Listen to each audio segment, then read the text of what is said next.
Hi everyone, we'll continue our series on data analytics techniques. If you missed the first part of this video, I would encourage you to go watch that one because this is the part two. This video is building up on one another.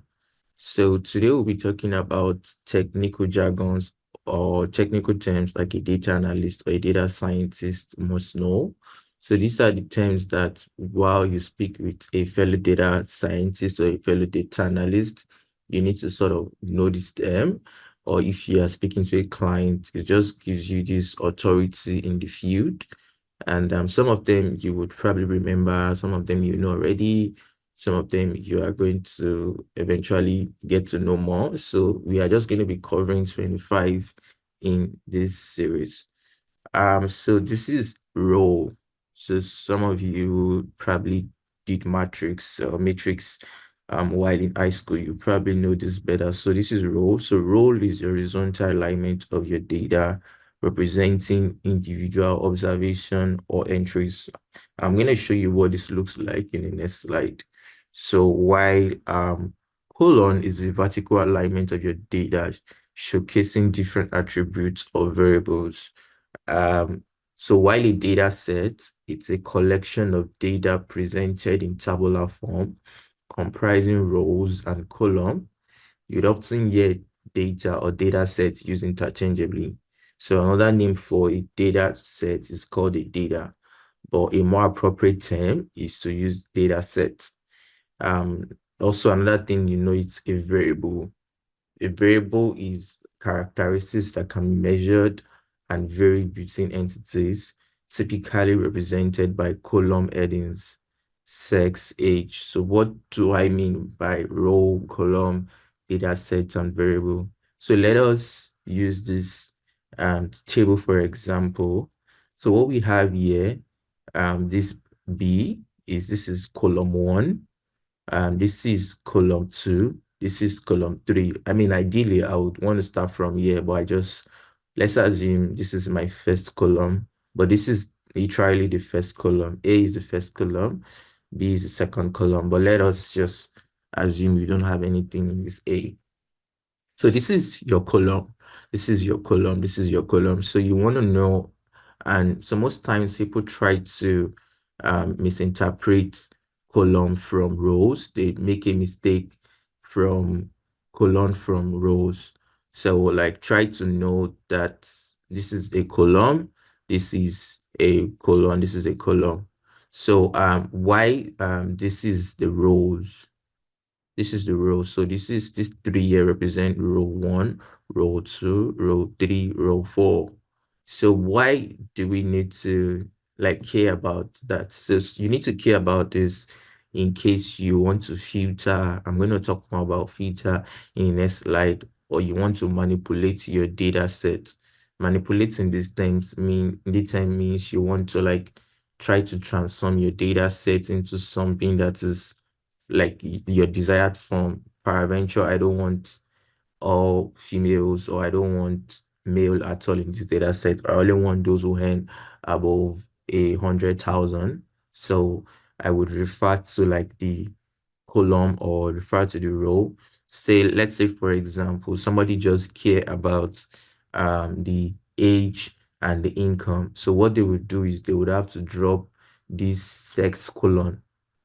So you see how this is used in applied terms. For example, somebody says, oh, I don't want places where the income is greater than 10,000. So necessarily you're not dropping all the income. So you just have to drop some rows. So that is how. So you probably have to watch this video again for you to sort of differentiate them. So why everything here is called the data set. So the columns, the row, this everything here is what we call the data set. So you see we have a column, we have a row. Why what we call variables? This is age, this is sex, this is income.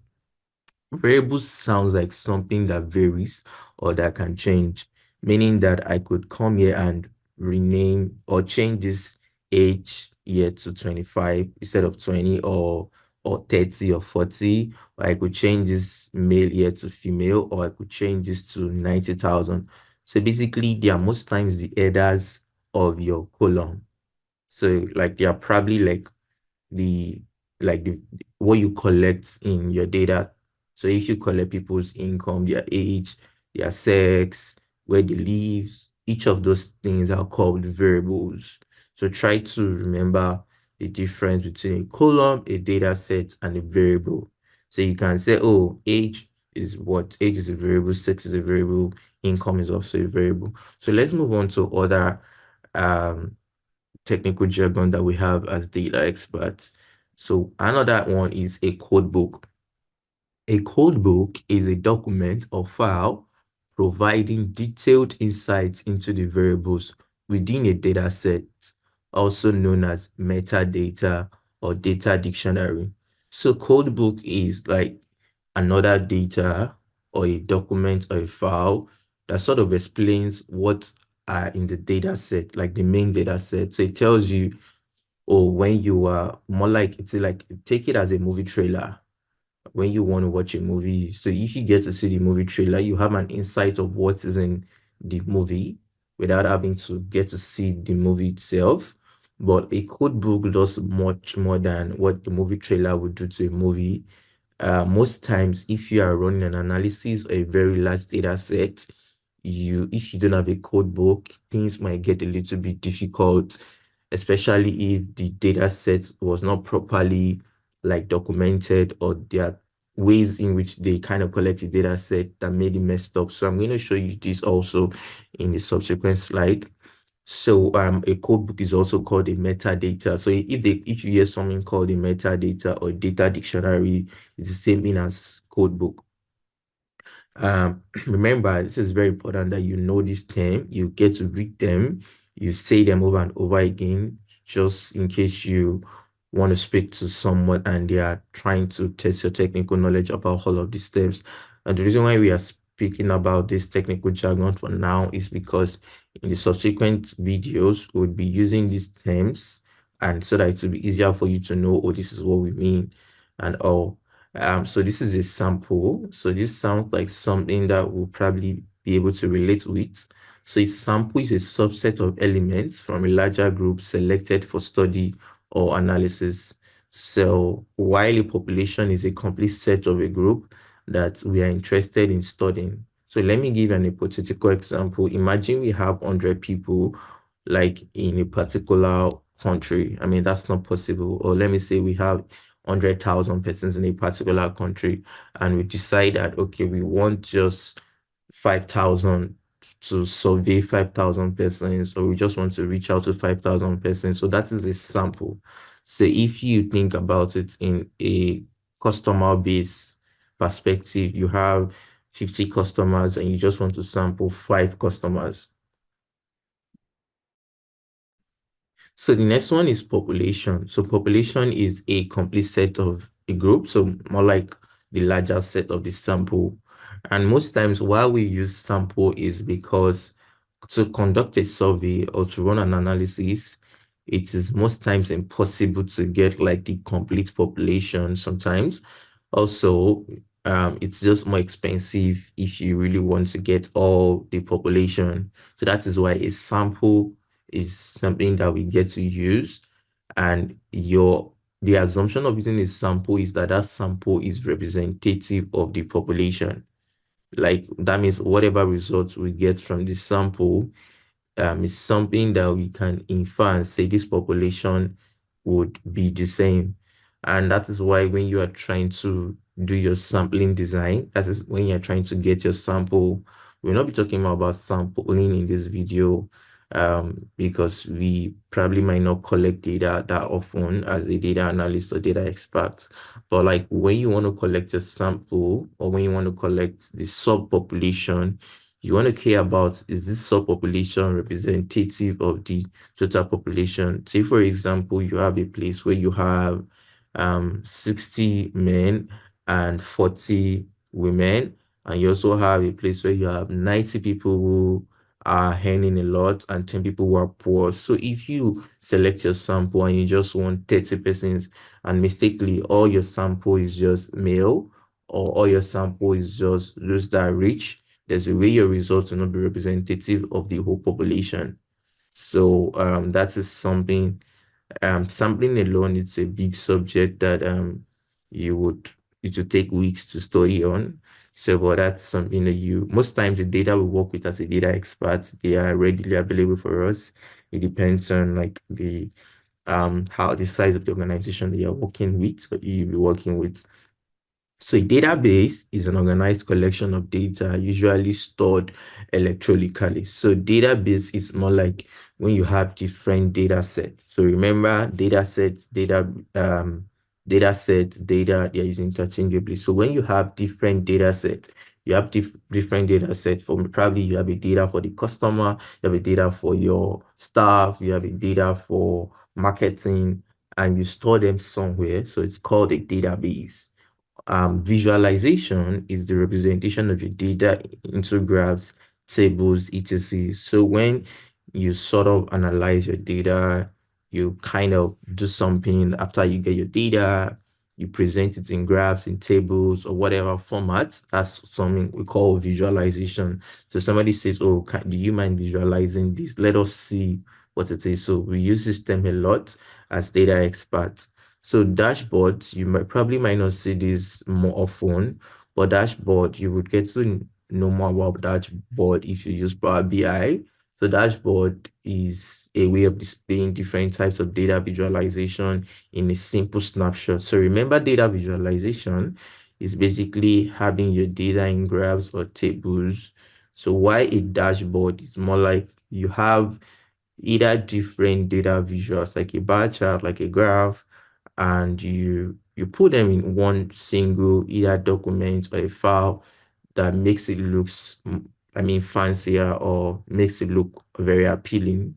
So query is what you do to request for a data in a database. So remember, a database is a collection of different data sets. So query is what I do. It's more like I'm calling forth the data. So let's see a practical example of what a codebook, a sample population database visualization dashboard and query would look like. So let us identify a code book. So remember in the previous data that I showed you, so we have something called the variables that were there was age, sex, and income. Imagine in that data set, we had something called age, sex, income. You had age, mass, sex, and income. Remember that in that, if it's going to be a data set, it's going to be in a vertical like side. That means what we have here, this variable here will be called, this will be called age, this will be called sex, this will be called um income. So we are going to have them, but because this is a code book, so this is a code book here. I'm trying to tell you what a code book usually look like. So a code book would probably transform the way you would see a codebook is different from the way you would see a data set in itself. So the codebook is basically describing what the data is. So the codebook tells you that age is not just age, it means age at first marriage.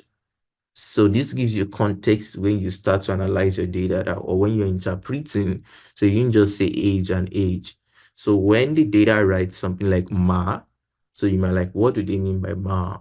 But somebody who does a lot of analysis related to some concept might know, oh, ma means something. And the reason why you have shorter names for variables in a data set is because imagine you're writing something as long as this in each of your data sets, it might make it look messy. And sometimes you don't want to have space in your variable names. So try to remember, like you don't want to have space in the variable name. So that's why they use like something a little bit like a shorter version. That is why if you as a data analyst, you are collecting your data, try to ensure that your variable names are intuitive. You can't say age and just decide you want to use AG. You can't say sex and just decide to use X, even though like, so you have to write something that even somebody without looking at your code book, they they have an idea of what the variable is. So that's why also as a data expert, when you are collecting the data, one of the things you are going to be looking out for is that does this data set have a code book? Does it have a metadata? Does it have a data dictionary? These words are used interchangeably. So this tells you that mar means marital status, sex means sex abet, income means income before tax. Now, then it goes ahead to tell you the level. So it tells you that look, the age here ranges from 18 to 50. Whatever somebody age is 99 means they did not respond. And these are like part of things that happens when you collect the data set. Some people might not respond yet with their age. So you don't just want to leave it empty. You can also leave it empty, but most times the people who collect data will have a placeholder number, like probably they use 99 or 00, or depends on the number of nines they want to use. It also tells you that one, imagine in the data, the person did not write married or married, they just wrote for marital status and they wrote 1, 2, 1, 2, 1, 2. So it tells you one means married, two means unmarried, Y for sex abet, one means male, two means female, and on and on. Income before tax, it ranges from 0 to 50,000, and 9999 means no response. So that is how you sort of see how a code book works and how a code book is important. So this is a sample. Look at this here. So this inner red part is a sample, and this is the population. Um, that is how you kind of differentiate between a sample and a population. So this is a database. So think about this being in a digital form. Imagine you have like various files. Imagine you have various files and you kind of try to arrange them, you label them. So this is how it works for database, but this is done digitally.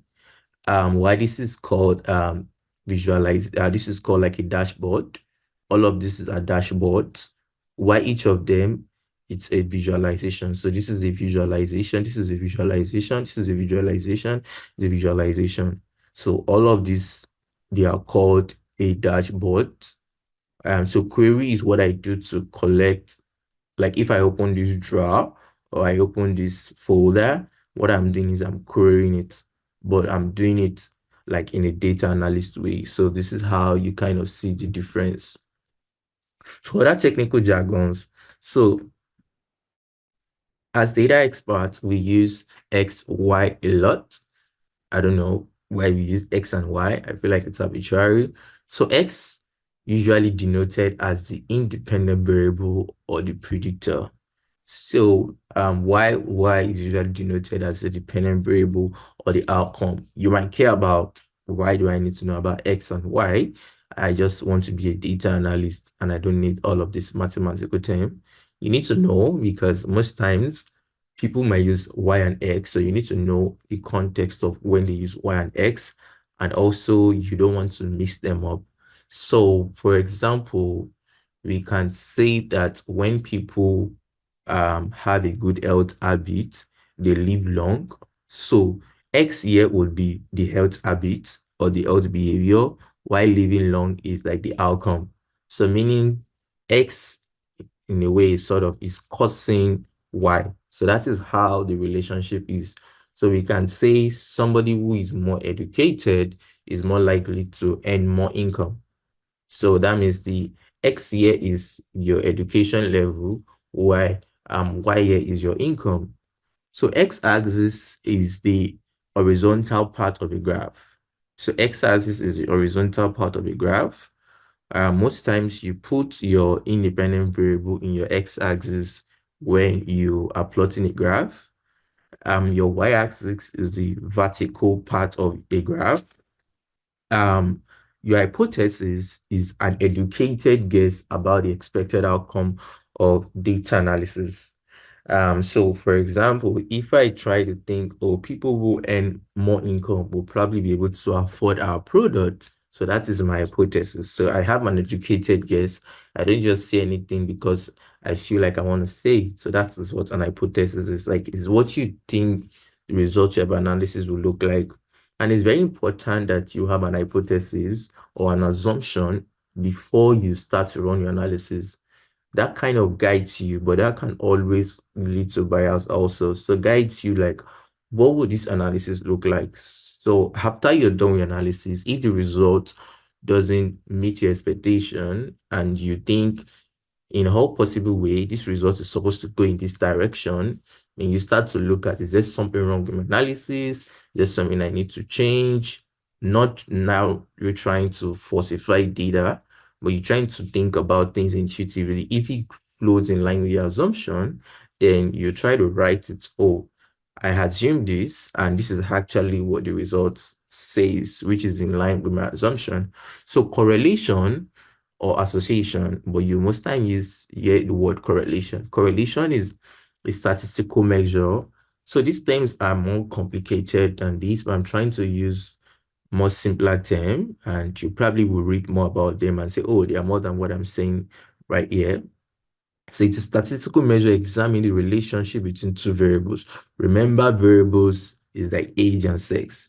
So what is the relationship between age and sex? What's the relationship between age and income? What's the relationship between location and health? So you're trying to see, is there an association?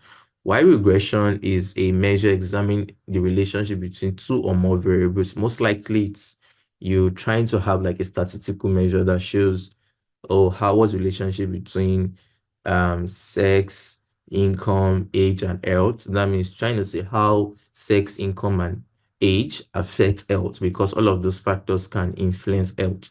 Why causation is to make a bold claim that X and Y are not just related, but that X causes Y. And this is something you really don't want to do a lot of times as a data expert. You want to be diplomatic in your conversation because there are a lot of things which you probably will not be able to measure that can make X cause Y. And we'll talk about this also in the next slide. So there's something called models or modeling. So it's just a mathematical relationship between two variables. So let's identify our X, our Y, our X-axis, Y-axis, hypothesis, correlation, regression, causation, and models. So this is our X right now. So imagine, let me start with the hypothesis. So these two, H0 and H1, most times if you're writing this is going to be like a subscript, H0, like a lower subscript.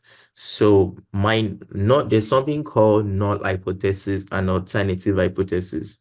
So you probably feel you get this more in academia, but you also want to have an idea of what this is in case you are working in any sector. The null hypothesis is basically trying to say there's no relationship between two variables. The alternative hypothesis is that there's a relationship between this variable and another variable. So let's look at this. So when you set up an hypothesis, you have to write, if you believe X was related to this, you also have to write another hypothesis that says it's not related. So the H0 is that there's no relationship between ice cream sales and crime rates. So yours, your assumption is that there's a relationship between ice cream sales and crime rates. So why your X here, that is your independent variable, is ice cream sales. So you're trying to say ice cream sales will lead to, that means as people sell more ice cream, we have higher crime rates. So another bird things that could also affect, so there are these other factors will come about to drowning. So this should have been why. So another one is so ice cream sales, crime rates. So yeah, this is the x-axis. This ice cream sales in this graph is the x-axis. Why this? The drowning is the y-axis. So the ice cream sales, and this is actually true. It's a true analysis. So as if you notice this, this is the trend is it's going in this direction. If it is going in this direction, that's the opposite direction. It means there's a negative relationship, but this is saying there's a positive relationship. Forgotten the term, but when you see that it is going towards like upward to the right, like when it's going this way, it means that imagine this is 0, 1, 2, 3.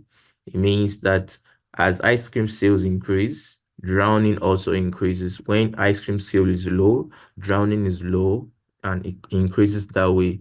But if it is a negative relationship, it's going to come this way. So how do we, so I've shown you, this is the x-axis, this is the y-axis.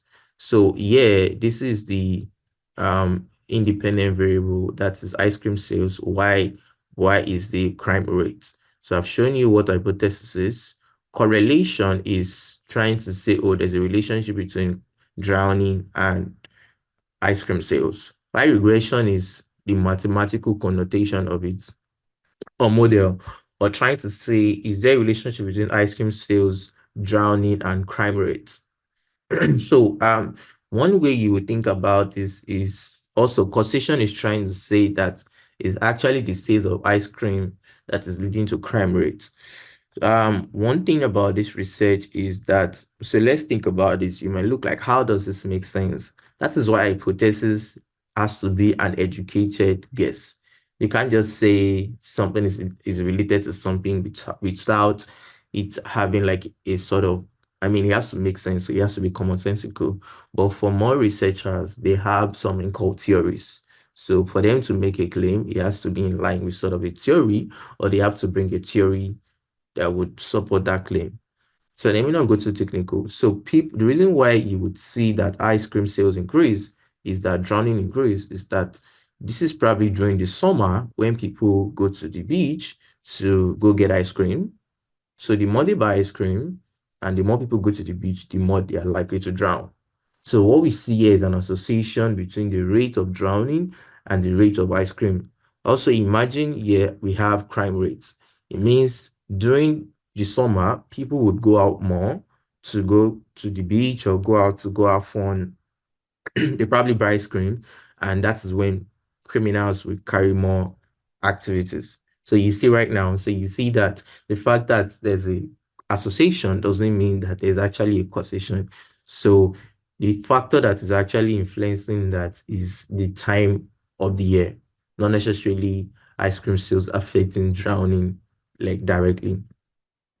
So analysis is, I've spoken about this. So the process of making sense of your data, analysis could be as simple as just trying to explain what your data is. It might not just, you don't, sometimes you probably might not even have to click on any tool or any the software to run analysis, or like just understand what that is analysis is. I'm analyzing, I'm making sense of this data. Data wrangling, or you hear the word data cleaning. Data wrangling is the pivotal process of collecting, cleaning, and transforming raw data into a structured format suitable for analysis, where the majority of data analysis time is invested. So how you are trying to transform your data into something that this is going to be useful for analysis, because most times data don't come in clean format. So you have to transform them. You have to do data wrangling to the point where you want to do your analysis. And this is where you spend your time. And this is why we are having this conversation about data analysis techniques, so that you would know how to think through the process of, how do I approach a data? How do I know this data is good, or this data has something I need to be cautious about? So cross-tabulation is a table that represents the results of the entire group.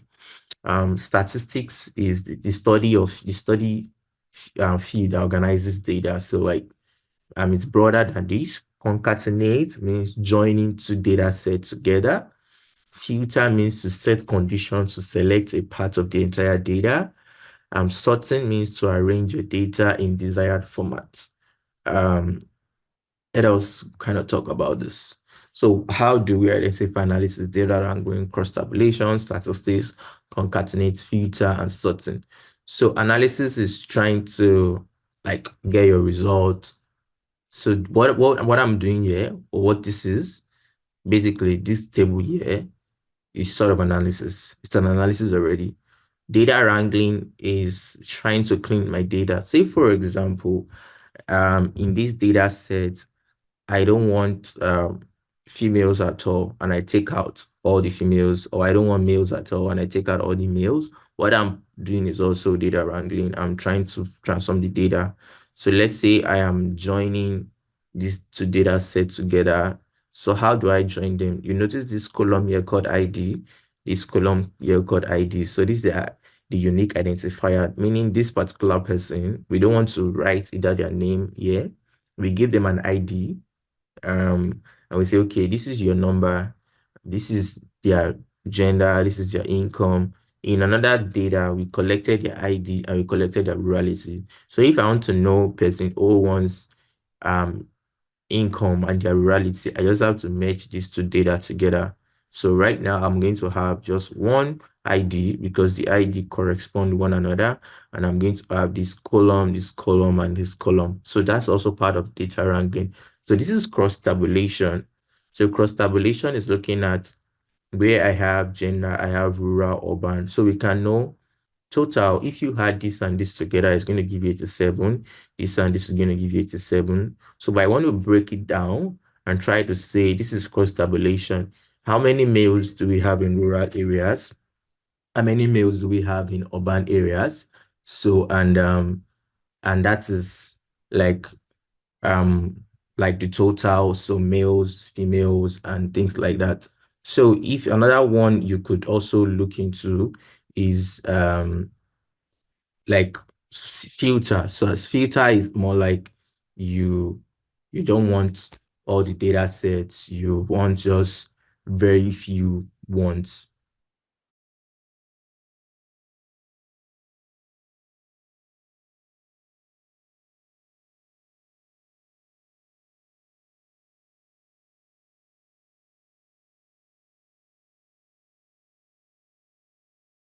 So one other thing you could also look at is sorting. So sorting is if I kind of arrange these data sets in like the right order.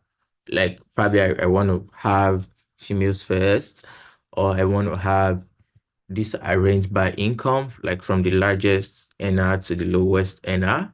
So that is something that you could do. So that's certain future. We spoke about that already. Concatenate means joining this to the other set together.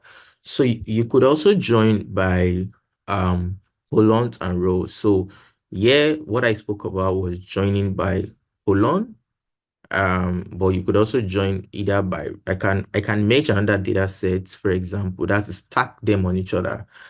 I have like another data set that has sex income ID. Let's say I have someone's ID who is 1006, 1007, 1008, and I have their sex to be female, female, female, female, and then income to be 100,000, 70, 80, 90. I could stack them on each other. So that's one of the mathematical ways that also one of the statistical ways you could get something done. Um, Remember, like this journey is always 1,000 miles start with a step. So for you to become an expert today, like people, you will probably become a novice at some point. So be curious, set go, and you can do this. So stay tuned to the other part of this series, and yeah, you could also ask your question in the comment section.